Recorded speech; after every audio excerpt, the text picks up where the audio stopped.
Adil, ça a été compliqué ce soir.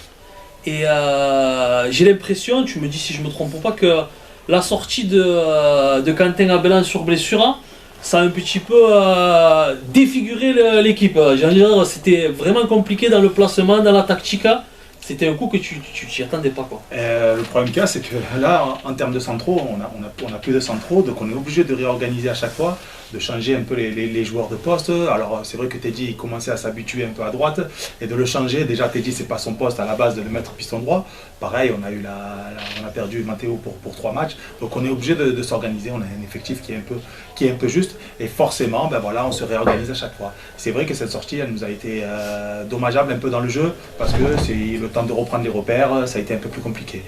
Mais bon, après à ce niveau-là, on a quand même des joueurs de qualité, d'expérience et on arrive quand même à gérer ces matchs-là, même si on se met un peu en danger pour pas grand-chose. Si je te dis, j'ai toujours l'habitude d'être cash. Ouais. J'ai trouvé que ce soir, à domicile, ça a été la prestation la plus compliquée de la saison. Tu me dis quoi, toi? Oui, ça fait partie des prestations un peu compliquées. Après, on sort d'une défaite aussi à Millau. Donc aujourd'hui, on avait plus besoin de se rassurer par un résultat que forcément par la manière, même si on a essayé. Il y a eu des phases de jeu qui ont été intéressantes. Donc voilà, alors forcément, quand on passe une semaine où on sort des résultats négatifs à Millau, le match d'après, on joue un peu plus avec le frein. Mais bon, voilà, l'essentiel a été fait. Aujourd'hui, l'objectif, c'est de garder ce point d'avance, moins un match qui nous reste quand même à jouer. Donc voilà, oui, bien sûr, parce que ça aussi, c'est potentiellement 4 points d'avance, quoi. Donc voilà, on a encore notre destin entre nos mains. Il nous reste encore un match à jouer contre Metz. Et derrière, on jouera ce match contre Atlas qui nous suit de près. Est-ce que tu as été inquiet au vu de la physionomie de la rencontre, où tu t'es dit quand même on a ouvert la marque assez rapidement au bout de 21 minutes de jeu, ou au contraire tu as quand même eu l'inquiétude jusqu'au bout? Je ne veux pas te dire aujourd'hui j'ai été inquiet, non, moi ce qui m'aurait rassuré, c'est de marquer ce deuxième but pour tuer le match, c'est tout. Après, inquiet, non, parce que bon, voilà, les seules opportunités, c'est sur des actions que nous, forcément, on se replace mal ou on fait un peu moins d'efforts. Mais dans l'ensemble, non, pas inquiet. Voilà, je sais que, ben voilà, quand tu as un tour dans les cages, tu sais que l'arrêt décisif, il va te le faire. Il a sauvé la mise. Donc voilà, c'est pour ça. Après, les joueurs aujourd'hui, où je suis content, c'est qu'ils ont pris un peu leur responsabilité. Même dans le jeu, on ne s'est pas précipité. On aurait dû être un peu plus tranchant, mais dans l'ensemble, voilà, fallait repartir sur une victoire, on y repartit sur une victoire, quoi. À t'entendre, quand même, la défaite de la semaine dernière face à Millau a laissé quand même pas mal de grabuge dans les têtes. Alors, il y a un constat qu'il faut avoir, on n'est pas dans n'importe quel club. Donc à partir du moment où tu es au FC7 et que tu as l'ambition de monter, avec l'équipe et avec les moyens qu'a mis le club sur cette équipe-là, forcément une défaite ça fait tâche. Mais voilà, quoi, on a repris un peu les rênes et on a essayé de repartir un peu de l'avant. C'est vrai que voilà, cette défaite elle fait mal, quoi. On s'y attendait pas, surtout dans la manière, on s'y attendait pas, quoi. Et confiant pour la suite de la saison quand même. A priori l'équipe est relancée, je l'espère. Voilà. Non, on a retrouvé un peu de sérénité. Donc c'est ce qu'il y avait besoin après ce match à l'extérieur. Donc maintenant, voilà, on va continuer à travailler. On a 15 jours pour travailler, pour récupérer les blessés.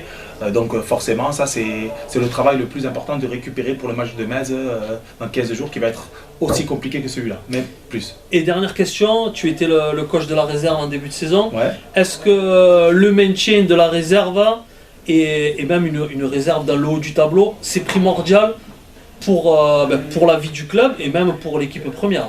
Mais complètement, hein. Je suis en relation quotidienne avec Seb et voilà, aujourd'hui on fait tout pour sauver cette réserve, hein. Quitte à prendre un 18 ans aujourd'hui sur le banc pour que lui il ait une équipe compétitive demain, quoi. Donc voilà, on travaille bien, on est dans une bonne relation, donc forcément on fait tout pour sauver cette réserve. L'objectif c'est que nous on essaye de jouer les premiers rôles, d'assurer cette montée le plus rapidement possible pour que derrière on puisse sauver cette réserve. Mais voilà, en tout cas on fait tout pour aider cette réserve à se maintenir, quoi. Très bien. Merci, on se retrouve dans 15 jours. Avec plaisir. Merci à toi. Allez.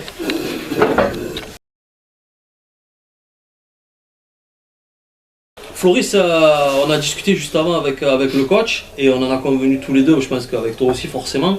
Ça a été très difficile ce soir et même plus difficile que prévu. Oui, c'est très difficile que prévu. C'est pour ça que je pense que la seconde partie de saison elle est complètement différente que la première, parce que les équipes, du coup, au début peut-être, ils voulaient nous tester, ils venaient de temps en temps un peu nous chercher, sauf qu'on on réussit à s'en sortir très facilement. Et le problème, c'est que là, on a beaucoup de mal contre des équipes qui nous attendent, comme Millau, comme eux. Et le problème, c'est qu'ils nous attendent au milieu, ils laissent nos défenseurs. Et le problème, c'est qu'il y a beaucoup moins d'espace et que du coup, les mecs, eux, pour eux, ils jouent leur 0-0 et ils espèrent de nous prendre soit en contre ou soit sur un corner. Donc du coup, aujourd'hui, c'est plus difficile. Mais moi, s'il faut qu'on reste comme ça jusqu'à la fin de saison, cette victoire en 0, je signe maintenant, même si peut-être c'est pas plaisant pour le public ou d'autres, c'est compliqué, mais bon, tant qu'on arrive à gagner, c'est essentiel. Alors comme tu le dis, en termes de qualité de jeu, par rapport aussi aux adversaires, c'est pas florissant actuellement.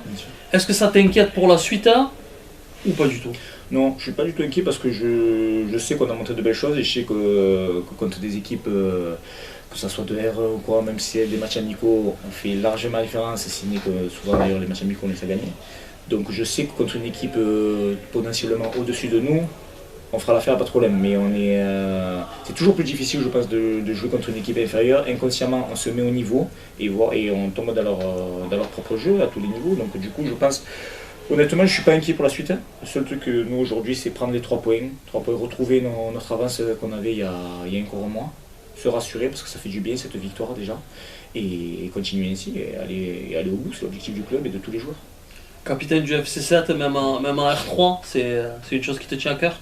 Ouais, c'est vrai que c'est beau, c'est de la reconnaissance, je pense, aussi. Et le fait de revenir aussi, c'était un challenge pour moi aussi, parce qu'à la base, c'est vrai que j'étais bien de capitaine aussi. Je veux dire, tout se passait bien, mais c'est vrai que quand on m'a proposé ce défi, ça me tenait à cœur.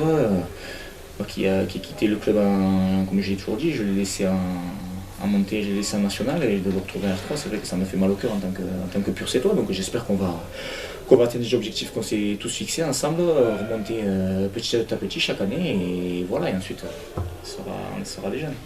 Et dernière question, toi qui es un pur compétiteur, t'as pas parfois des pincements au cœur quand même quand tu vois, justement on en parlait là avant qu'on fasse l'interview, la victoire d'Agda à Istres, le match de l'autre fois face à l'OM, t'as pas un petit pincement au cœur de ce bon niveau-là? Oui, c'est vrai que le niveau me manque. Moi, voilà, comme j'ai toujours dit, voilà, je suis un compétiteur, j'ai toujours aimé le haut niveau, et c'est vrai que de retomber R3, c'est frustrant. Après, c'est frustrant pour tout le monde. Je pense que le club ne s'attendait pas à retomber aussi bas. Mais c'est vrai que par moment, des fois, dans certains entraînements, si on ne met pas de l'envie, ou quand on voit les matchs, c'est vrai que c'est compliqué. Je pense honnêtement que c'est pas tout le monde qui a joué plus haut au niveau national qui pourrait s'adapter, parce que mentalement, je pense que si t'es pas fort, il faut être solide. Oui, je pense que honnêtement, je pense que si t'es pas fort, tu arrêtes au bout de mois. Mais bon, on a trouvé un bon groupe, tu vois, on est un groupe de copains, on a ramené des Sétois, quelques mecs d'Agde, des anciens qui sont tous passés par là, et c'est ce qui fait aujourd'hui notre force, je pense. Sinon ça aurait été compliqué. Est-ce que c'est pas trop dur? On voit quand même, bon ça c'est indéniable, le FC7 est largement supérieur à ses adversaires s'il joue à son niveau. Mais comme tu l'as dit, ça m'a interpellé, et je le pense aussi un petit peu. Est-ce que, du fait que souvent, vous êtes une équipe à réaction, tu comprends ce que je veux dire? Ouais, je comprends. Est-ce que c'est pas, d'un côté, c'est pas inquiétant aussi? Parce que vous êtes largement au-dessus, tu l'as dit aussi, vous vous mettez au niveau de l'adversaire, et vous êtes plus une équipe, selon moi bien entendu, à réaction, qu'une équipe qui agit d'entrée de jeu. Il faut peut-être vous pousser un petit peu dans les retranchements régulièrement cette saison pour vous voir évoluer un plus haut niveau. Ouais, peut-être, parce que inconsciemment, peut-être on est aussi tellement un peu. Il y a trop grande classe d'écart. Ouais, mais c'est inconscient. Oui, c'est que tu vois, on sait qu'on a confiance. Des fois aux entraînements, on voit comme ça jouer et tout, on se dit putain, personne. Je pense que si on joue à notre niveau aujourd'hui dans cette poule, même au-dessus, je pense qu'aujourd'hui personne ne peut rivaliser avec nous à ce niveau. Mais comme je te dis, c'est tellement difficile que les équipes elles t'attendent, elles te regardent, comme à Millau, avec la piste autour, mec, ça fait 2 minutes, tu perds 2 minutes à chaque fois qu'il y a une touche, le gardien qui fait que dégager, tu vois, tu rentres dans ce jeu, ça obtient des fautes et que tu tombes dedans, et inconsciemment, tu te mets à ce niveau, et c'est vrai que peut-être il faudrait qu'on mette le feu tout le temps, on marque un but, là tu vois, dommage qu'ils nous ont refusé le deuxième, parce que je pense qu'à 2-0, peut-être qu'en étant en étant dernier, ils seraient sortis. Sur des coups, c'était parti pour le carton. Ouais, comme on avait fait à Sudero, après, dès qu'ils sont venus nous chercher, c'est malheureux, mais ils finissent à 8, à 8-0. Tu vois, donc c'est. Il faut qu'on y arrive, c'est vraiment pas évident, c'est vraiment pas un niveau. Tout le monde dit oui, c'est facile, ouais, vous redescendez des niveaux et tout, ok, mais je pense que c'est pas tout le monde ni tous les clubs qui pourraient y arriver. Il faut s'y adapter. Ouais, il faut s'adapter. On va le faire. Merci Floris, on s'arrête sur cette belle parole. Allez, merci à toi en tout cas encore.